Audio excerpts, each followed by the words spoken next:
तो जो शादी थी, शादी को 7 जन्मों का रिश्ता माना जाता था और शादी इतनी आसानी से टूटती नहीं थी। कानून में भी ऐसा ही कुछ था, लेकिन एक अमेंडमेंट आया और अमेंडमेंट के बाद में म्यूचुअल कंसेंट डिवोर्स को कंसिडरेशन मिल गया। कानूनी रूप से म्यूचुअल डिवोर्स पिटिशंस कोर्ट में फाइल की जाने लगी।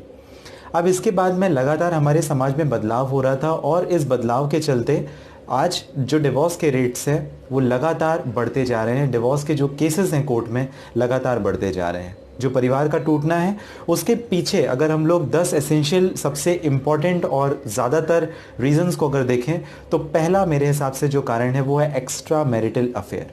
शादी के बाद में भी चाहे वो हस्बैंड की तरफ से हो या वाइफ की तरफ से हो, एक्स्ट्रा मैरिटल अफेयर होते हैं। शादी अपने पति या पत्नी को छोड़ करके कहीं और पे रिश्ता बनाना, जिसकी वजह से उनके परिवार में दरार आती है, दोनों के बीच में दरार आती है और उनका परिवार टूटने के कगार तक पहुंच जाता है। ये डिवोर्स का सबसे मेन और सबसे बड़ा प्रमुख कारण मेरे हिसाब से है एक्स्ट्रा मैरिटल अफेयर। दूसरा, पैसे, मनी।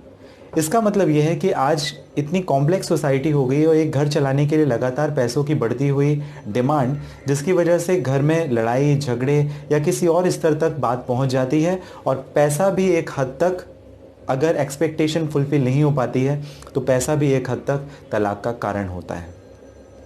तीसरा जो बड़ा मुख्य कारण है जिसकी वजह से तलाक के केसेस भारत में लगातार बढ़ते जा रहे हैं, उसका तीसरा मुख्य जो एक कारण है वो है lack of communication. It means husband और वाइफ के बीच में प्रॉपर कम्युनिकेशन नहीं है। दोनों एक दूसरे से प्रॉपरली बात नहीं कर रहे हैं, कम्युनिकेट नहीं कर रहे हैं, जिसकी वजह से उनके बीच में दरार आती है, उनका रिश्ता टूटने की कगार तक पहुंचता है और ये तीसरा कारण है तलाक का। अगर हम लोग चौथे कारण की बात करें तो constant argument between husband and wife. लगातार उनके बीच में बहस होते रहती है, छोटी से छोटी और बड़ी से बड़ी बात को लेकर के एक दूसरे को समझने की जगह लगातार एक दूसरे के ऊपर आरोप प्रत्यारोप हो रहे हैं, लगातार आर्ग्यूमेंट हो रहा है, जिसकी वजह से ये कांस्टेंट आर्ग्यूमेंट उनके रिश्ते को तोड़ देता है और उनके बीच में एक कड़वाहट भर जाती है। तो मेरे ख्याल से ये चौथा एक सबसे बड़ा और मुख्य कारण है जिसकी वजह से भारत में तलाक के रेट बढ़ते जा रहे हैं।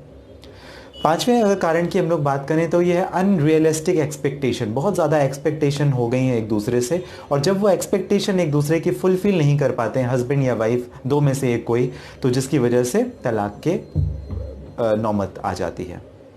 छठवें कारण की अगर बात करें तो लैक ऑफ इंटीमेसी या कि नो फीलिंग। एक दूसरे के लिए दोनों के बीच में फीलिंग्स नहीं है, इमोशंस नहीं है, और जब फीलिंग्स नहीं होगी, इमोशंस नहीं होगी, तो रिश्ता ऐसे हो जाता है जैसे घसीटा जा रहा है, चलाया जा रहा है और ज़बरदस्ती चलाया जा रहा है, जिसकी वजह से लैक ऑफ इंटीमेसी या नो फीलिंग ये आपका छठवां मुख्य कारण है जिसकी वजह से भारत में तलाक के केसेस बढ़ते जा रहे हैं।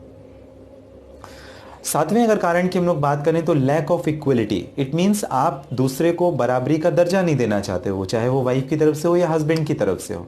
आप डोमिनेंट पोजीशन बनाना चाहते हो, आप अपनी वाइफ को या अपने हस्बैंड को सप्रेस करना चाहते हो, दबाना चाहते हो, जिसकी वजह से दोनों के बीच में इक्वलिटी नहीं है, बराबरी नहीं है, और इसकी वजह से एक दूसरे के बीच में इंफीरियर एक्सपीरियर कॉम्प्लेक्स फील होता है, और जिसकी वजह से लैक ऑफ इक्वलिटी और उनके बीच में एक रिश्ता तलाक तक पहुंच जाता है, डिवोर्स तक पहुंच जाता है। ये सातवां मुख्य कारण है।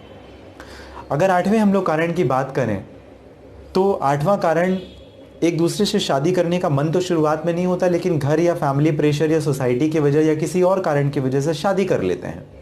शादी करने का मन कहीं और होता है लेकिन कर कहीं और लेते हैं, तो इस वजह से ये रिश्ता ज़बरदस्ती का एक रिश्ता हो जाता है, और जिसकी वजह से ये आठवां एक कारण है, मुख्य कारण है कि शादी और रिश्ते ज़्यादा चल नहीं पाते हैं ज़्यादा समय तक, और ये आठवां मुख्य कारण है जिसकी वजह से तलाक होते हैं। इट मीन्स शादी करनी कहीं और थी, कर कहीं और लेते हैं, जिसकी वजह से रिश्ते उनके ज़्यादा समय तक चल नहीं पाते हैं। अगर नौवें कारण की हम लोग बात करें तो इमोशनल अब्यूसेस बहुत ज़्यादा हैं। इमोशनली एक दूसरे को टॉर्चर काफ़ी ज़्यादा कर रहे हैं हस्बैंड और वाइफ। समझने की जगह एक अंडरस्टैंडिंग, जो कॉमन एक फीलिंग होनी चाहिए, कॉमन अंडरस्टैंडिंग होनी चाहिए, उस अंडरस्टैंडिंग को छोड़ करके अब्यूज़ काफ़ी बढ़ता जा रहा है और इमोशनल टॉर्चर एक दूसरे के लिए काफ़ी बढ़ता जा रहा है। तो ये नौवां मुख्य कारण है जिसकी वजह से तलाक के केसेस काफ़ी भारत में बढ़ते जा रहे हैं। 10वां अगर हम लोग कारण समझें तो वो हमारा परिवार है, जिसमें हम लोग आज भी, चाहे हम अपने मदर या फादर या ब्रदर या सिस्टर या कोई और भी मेंबर्स के साथ में रह रहे हों, तो उनकी वजह से भी हमारा रिश्ता टूटने की कगार में आ जाता है। क्योंकि एक घर में जितने ज़्यादा बर्तन होंगे उतनी ज़्यादा आवाज़ आएगी। ज़्यादा आवाज़ आने से निश्चित रूप से आप लोग के बीच का अगर डिफरेंसेस लगातार बढ़ते जाते हैं और आप लोग का जो रिश्ता है वो टूटने की कगार पे आ जाता है। तो दोस्तों, ये हम लोगों ने 10 मुख्य कारण के बारे में बात किया। इसके अलावा कुछ और भी कारण हैं, जैसे चेंजिंग सोसाइटी, एजुकेशन। आज लगातार एजुकेशन का जो बदलाव है, लगातार लोग एजुकेटेड, सेल्फ डिपेंडेंट होते जा रहे हैं। ईगो का प्रॉब्लम काफ़ी बढ़ जाता है हस्बैंड और वाइफ के बीच में। तो ये कुछ और भी कारण